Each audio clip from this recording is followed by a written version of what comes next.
Antes de iniciar, recuerda suscribirte. Dagón, obra original de Lovecraft. Producción y narración por Moisés Castro.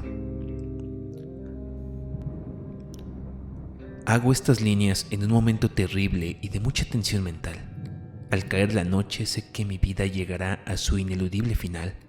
Sin dinero y ya acabada por completo la reserva de droga que lograba que mis días valieran un poco la pena, soy incapaz de soportar más este sufrimiento y volaré por la ventana de este ático hasta que mis huesos den contra el miserable suelo.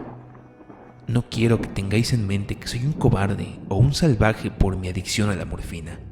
Al terminar de leer estas líneas que hice tan súbitamente, quizá podáis entender, ojalá en toda su extensión, el motivo por el que debo morir y olvidar.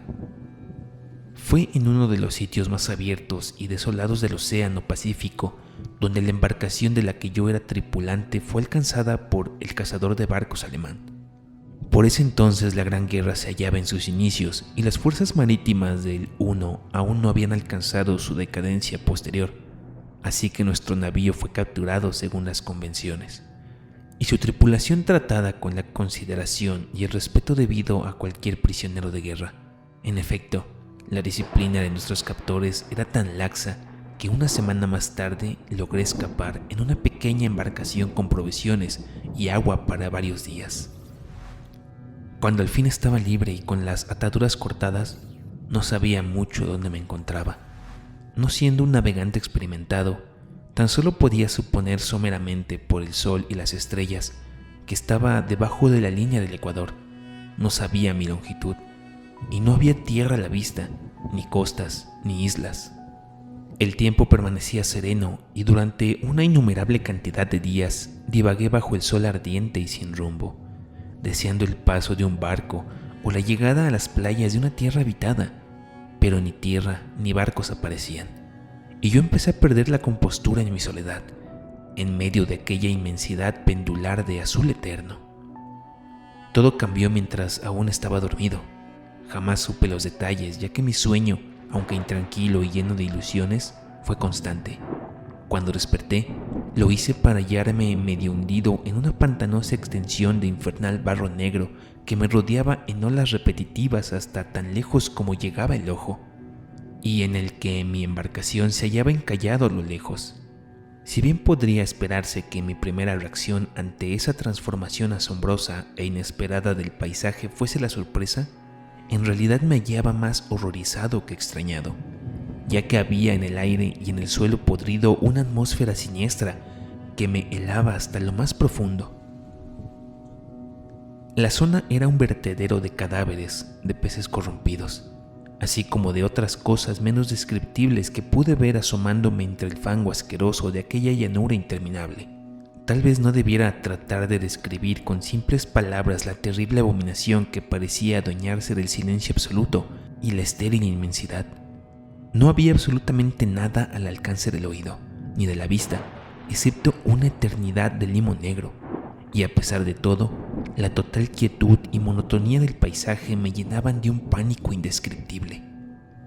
El sol ardía en un firmamento que se me hizo casi negro en su maligna ausencia de nubes, como reflejando los pantanos de tinta que había bajo mis pies. Mientras me arrastraba hacia el bote encallado, entendí que solo había una teoría que podía explicar mi situación.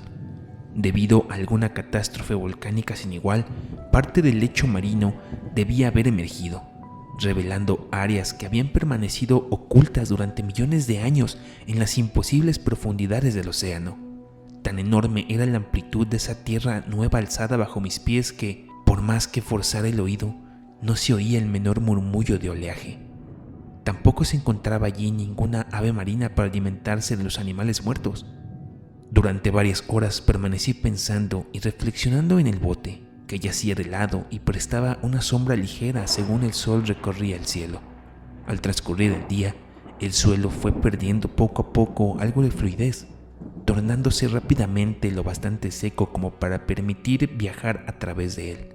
Esa noche dormí, aunque muy poco, y al día siguiente preparé un paquete con provisiones, necesario para un viaje en busca del mar escondido, así como de un rescate factible.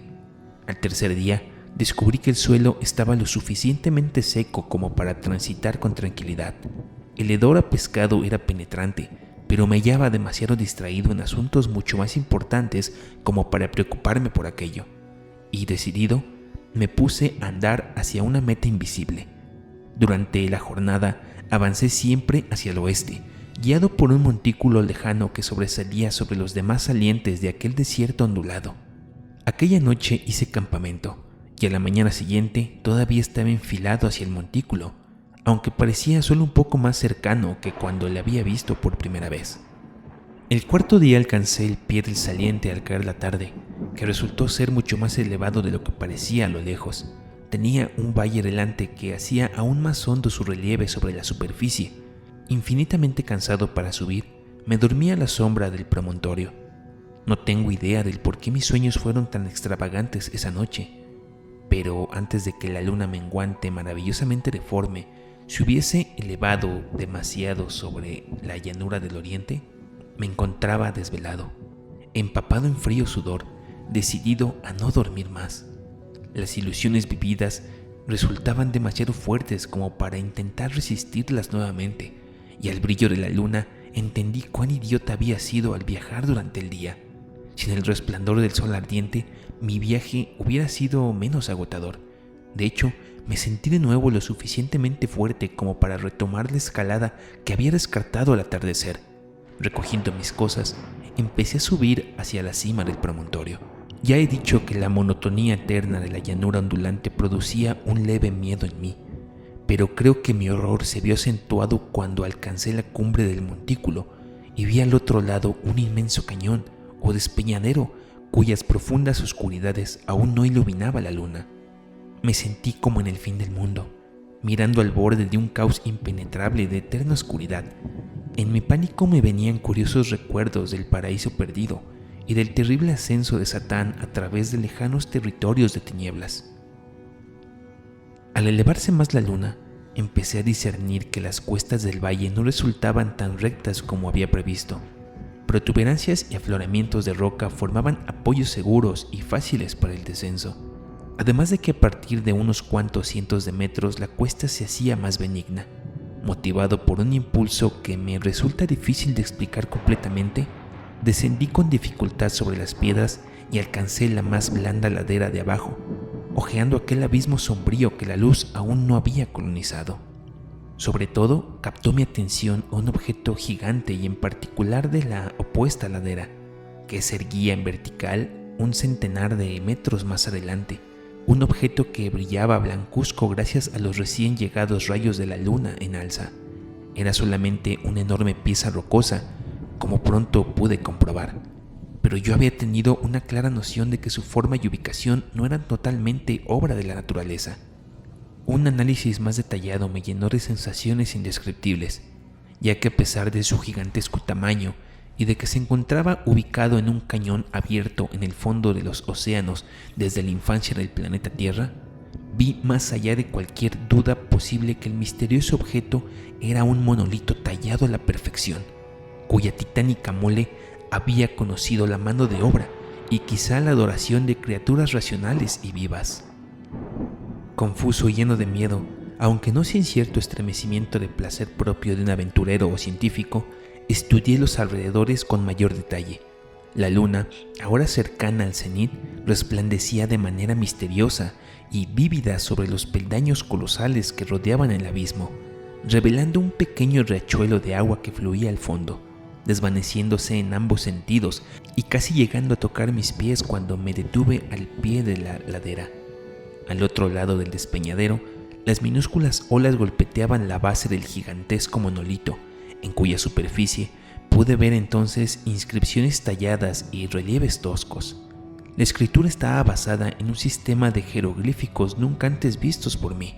Diferente a cuanto hubiera visto en los libros, consistía en su mayoría de símbolos acuáticos convencionales, tales como moluscos, peces, anguilas, ballenas, pulpos, crustáceos y otros seres así. Algunos caracteres claramente representaban seres marinos desconocidos todavía para el mundo moderno. pero cuyos cuerpos en descomposición yo había contemplado en la llanura surgida del fondo del mar. De todo lo visto, fueron los relieves pictóricos los que más me impresionaron, visibles claramente al otro lado del agua de por medio. Gracias a su colosal envergadura, formaban un grupo de bajorrelieves cuyos temas hubieran podido despertar la envidia del Doré. Creo que podría creerse que aquellos seres representaban hombres, o al menos cierto tipo de hombres, aunque se mostraban los seres jugueteando como peces en las aguas de alguna cueva acuática o rindiendo culto en algún santuario eterno, al parecer también bajo el agua. No me atreveré a entrar en detalles acerca de su rostro y formas, ya que el simple recuerdo me provoca pavor.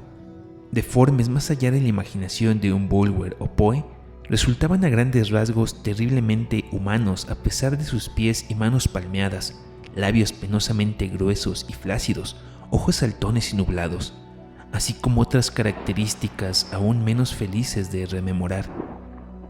Cosa bastante extraña, parecían tallados sin guardar proporción con su escena oceánica, ya que una de las criaturas era retratada en actitud de cazar a una ballena representada apenas un poco más grande. Me di cuenta de su deformidad e inusual estatura, pero inmediatamente decidí que se trataba simplemente de los dioses imaginarios de alguna tribu primitiva de marineros o pescadores, una tribu cuyo último antepasado había desaparecido antes de que surgiera el primer descendiente del hombre de Piltdown o el de Netherland. Horrorizado por ese repentino vistazo a un pasado mucho más lejano de la imaginación del más curtido de los antropólogos, estuve meditando mientras la luna vertía misteriosos reflejos en el silencioso riachuelo que había frente a mí. Entonces, de pronto lo vi, con tan solo un suave salpicar indicando su llegada a la superficie. El ente se hizo sobre las aguas oscuras, enorme, semejante a un cíclope, horripilante. Se lanzó como un temible monstruo de tormento hacia el monolito, al que cogió con sus titánicos brazos escamosos, al tiempo que movía su cabeza monstruosa para emitir algunos sonidos pausados. Creo que enloquecí en ese momento. De mi desquiciada subida de la ladera y el risco, así como de mi alucinante regreso al pequeño bote encallado, poco es lo que queda en mi memoria. Creo que canté durante largo rato y que carcajeaba de forma extravagante cuando ya no fue posible seguir cantando. Conservo confusos recuerdos de una gran tormenta desencadenada poco después de llegar al bote, y de alguna manera sé que escuché el retumbar de truenos, así como otros sonidos que la naturaleza emite solamente en sus momentos más desbocados. Cuando volví de entre las tinieblas, me encontraba en un hospital de San Francisco, llevado allí por el capitán del navío norteamericano que había hallado mi bote en la mitad del océano. Había hablado mucho durante mi desvarío, pero supe después que habían prestado poca atención a mis palabras. Mis rescatadores no conocían nada de tierras surgidas del Pacífico y no vi prudente insistir sobre cosas que estaba seguro no creerían. En cierta ocasión visité a un famoso etnólogo y lo distraje con preguntas curiosas acerca de la antigua leyenda filistea de Dagón, el dios pez. Pero entendiendo enseguida que era incorregiblemente convencional, desistí de mi examen. Es al caer la noche, sobre todo cuando la luna es menguante y deforme, cuando veo al ser. Probé la morfina, pero la droga ha resultado ser solamente una solución fugaz y me ha apresado entre sus talones como esclavo sin perspectiva de escape. Así que voy a dar fin a todo, habiendo transcrito una narración completa para el conocimiento o la soberbia diversión de mis colegas. Constantemente me pregunto si no habrá sido todo una fantasía, simplemente un monstruo de una calentura sufrida mientras yacía preso de la insolación y enajenado en el bote sin techo tras mi escape del buque de guerra alemán. Eso me digo a mí mismo, pero siempre llega una horripilante y corpórea imagen a manera de respuesta. No puedo recordar el profundo mar sin sufrir escalofríos por los seres indescriptibles que puede que en este mismo momento estén arrastrándose y removiéndose en sus fondos pantanosos, adorando antiquísimos ídolos de piedra y cincelando sus propias y odiosas imágenes en obeliscos acuáticos de granito húmedo. Espero la hora en que surjan de entre las olas y hundir entre sus garras a los restos de la raza humana sin fuerza y menoscabada por las guerras. el momento en que la tierra se hunda y el tenebroso lecho marino se alza entre el caos general. Se acerca el fin. Escucho algunos ruidos un poco más allá de la puerta. Parece que un cuerpo gigante se enfrentara a ella, pero no podrá llegar hasta mí. No, la mano, la ventana, la ventana. Da clic en la pantalla para la siguiente historia. Recuerda activar la campanita, compartir y suscribirte.